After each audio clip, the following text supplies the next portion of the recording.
Nagsasawa ka na ba sa karne? At gusto mo maiba naman ang ulam mo? O kaya naman, tokwa lover ka, itry mo ito.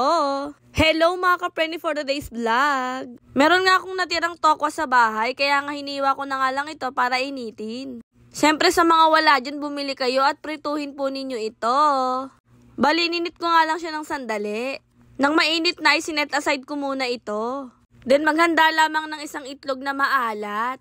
Then iset aside muna natin ito at maghiwa tayo ng bawang at sili. Kung gusto niyo ng mas maangang, damihan niyo ang sili. At ihanda ang kawali, maglagay ng butter, magisa ng bawang. Antayin ito hanggang sa mag-golden brown. Then isunod niyo na nga yung sili at yung itlog na maalat. Isang piraso nga lang yung inilagay ko dyan mga ka-preni dahil konti lang naman yung lulutuin kong tokwa. Lagyan ng pampalasa. At syempre wag niyong kalimutan ang ating evap milk. At dahan-dahan niyo lamang po ito ilagay.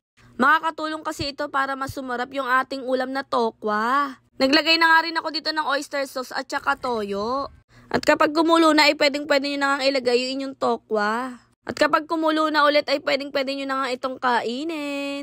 O diba, ang bilis lang gawin, ay try nyo rin ito. Baka magustuhan po ninyo. Mukhang mapapadami kayo ng kanin dito mga ka-preni. Sana po ay nagustuhan nyo yung ating recipe for today.